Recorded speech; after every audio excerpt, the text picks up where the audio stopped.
So bank Nifty కూడా triangle pattern ఏమైనా పడిందా ఏమి చూద్దాం. వన్స్ నిఫ్టీ పడిందంటే ఆటోమేటిక్ గా అన్నిట్లో పడిపోయి ఉంటది. సో 1 డే టైం ఫ్రేమ్ లో చూస్తే సో ఆల్మోస్ట్ దీంట్లో కూడా బ్యాంక్ నిఫ్టీలో కూడా పడిపోయింది.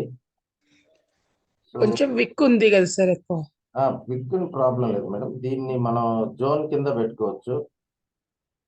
సో దీన్ని బయ్యింగ్ జోన్ కింద పెట్టుకోండి. ప్రైస్ రేంజ్ సో ఇది బయ్యింగ్ జోన్ కింద ఉంటది. సో 15 మినిట్స్ టైం ఫ్రేమ్ లో కానీ వచ్చామంటే ఇది కూడా పర్ఫెక్ట్ గా ట్రయాంగిల్ ప్యాటర్న్ అనేది పడుతుంది. ఎప్పుడు కానీ ఇట్లా పడిందంటే కంపల్సరీ ట్రయాంగిల్ ప్యాటర్న్స్ పడతాయి మేడం మనకి. సో ఈ హైట్ ఈ లో పెట్టుకోవచ్చు. సో ఇదే లో కాబట్టి ఈ లో నుంచి దీనికి పడిందంటే ట్రయాంగిల్ ప్యాటర్న్ పడుతుంది. సో ఇది కానీ బ్రేక్ అయిందంటే సో ఇక్కడ కానీ బ్రేక్ అయిందంటే 422 ఇది ఫాల్స్. ఇక్కడ మీరు ఐడెంటిఫై చేయాల్సింది ఇది ఫాల్స్ బ్రేక్అవుటా కరెక్ట్ బ్రేక్అవుటా అనేది. ఈ పాయింట్ కానీ కరెక్ట్ గా క్యాచ్ చేస్తే చాలు మేడం, 90% వర్క్ అయిపోతుంది. సో 43,300 అనేది రెసిస్టెన్స్ అనుకున్నాం. ఈ రోజు కూడా అక్కడ నుంచి కొద్దిగా రిజెక్షన్ వచ్చింది. 300 దగ్గర ఎంట్రీ తీసుకున్నాం.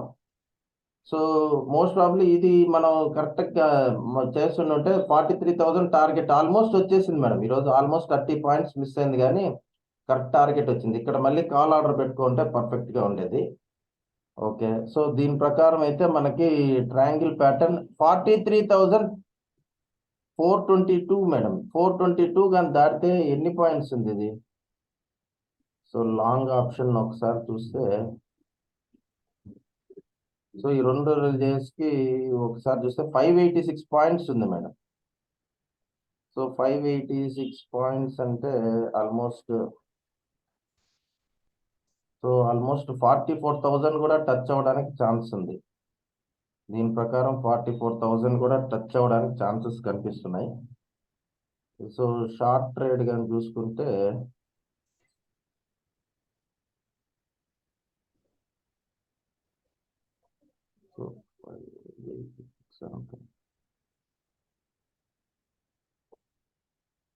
సో పైకి కానీ కింద కానీ వెళ్తే మంచి టార్గెట్ ఉంది మేడం. సో ఈ లెవెల్స్ టచ్ అవ్వడానికి ఒకవేళ 42,833 అంటే నేను ఈ మధ్యలో నుంచి కూడా ఇట్లేదు మేడం. 422 పైన క్రాస్ అయితేనే 44,000 మీరు ఎంత అవుట్ ఆఫ్ ది మనీ అన్నా తీసి వెయిట్ చేసుకోవచ్చు అనమాట. అవుట్ ఆఫ్ ది మనీ అయినా తీసి పెట్టుకోండి. టార్గెట్ అయితే 44,000 వస్తే ఎగ్జిట్ అయిపోండి.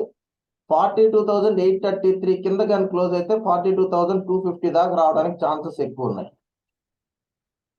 అది రేపు వస్తుందా ఎల్లుండి వస్తుందా అనేది తెలియదు మేడం. సో 1 or 2 days, ఇది 2 days కాబట్టి నెక్స్ట్ 2 days లో ఎట్ సైడ్ బ్రేక్ అయిందో చూసి దాని ప్రకారం తీసుకోవాలి మేడం మనం. ఓకే, సో ఓఐ డేటా ఎలా ఉందో చూద్దాం. ఓఐ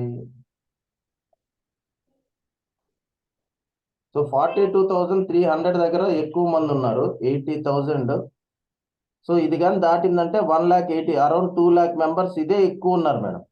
సో వీళ్ళందరికీ ఎస్ఎల్ కొట్టింది. 43,300 కానీ దాటిందంటే మటుకు మంచి బై ఆప్షన్ దొరుకుతుంది మేడం మనకి. డౌన్ సైడ్ అయితే 43,000. సో ఈ మధ్యలో ఉన్నంతసేపు ట్రేడ్ చేద్దండి మేడం. మోస్ట్ ప్రాబబ్లీ మధ్యలో ఉన్నంతసేపు ట్రేడ్ చేద్దండి. ఏదైనా కావాలంటే 300 దగ్గర పుట్ ఆప్షన్ తీసుకోండి, 43,000 దగ్గర కాల్ ఆప్షన్. వన్స్ 43,300 కానీ బ్రేక్ అయిపోతే మటుకు కంపల్సరీ కాల్ ఆర్డర్లో ఇరుక్కోండి మేడం. 43,000 దిగేస్తే మటుకు పుట్ ఆప్షన్లో ఇరుక్కోండి. ఓకేనా, మిస్ చేసుకోవద్దండి. ఇవి ఓఐ లెవెల్స్ పర్ఫెక్ట్ గా ఉంటాయి. తర్వాత మనకి దీని ప్రకారం లెవెల్స్ ఏంటంటే సో 43,193 పైన కానీ ఉంటే కాల్ ఆప్షన్ చూడండి. 43,193 పైన ఉంటే call option. First target 43,400, 43,600, 43,824 second target. So 193 దాటిందంటే 300 కూడా దాటడానికి ఛాన్సెస్ ఎక్కువ. 300 దగ్గర కొద్దిగా రిజెక్షన్ ఉంటుంది మేడం. అది దాటిందంటే మనం 400 కన్ఫర్మ్. ఇంకా సింగిల్ డైరెక్షన్ లో వెళ్ళొచ్చు.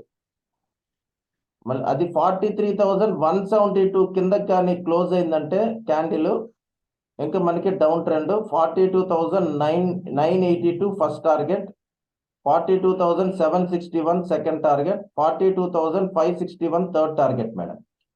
సో నా ఎక్స్పెక్టేషన్ రేపు ఎనీవే థర్డ్ టార్గెట్ దాకా హిట్ అయ్యేదానికి ఛాన్స్ ఉంది మేడం. ఏదో ఒక సైడ్ థర్డ్ టార్గెట్ అయితే హిట్ అవడానికి ఛాన్సెస్ ఎక్కువ ఉన్నాయి.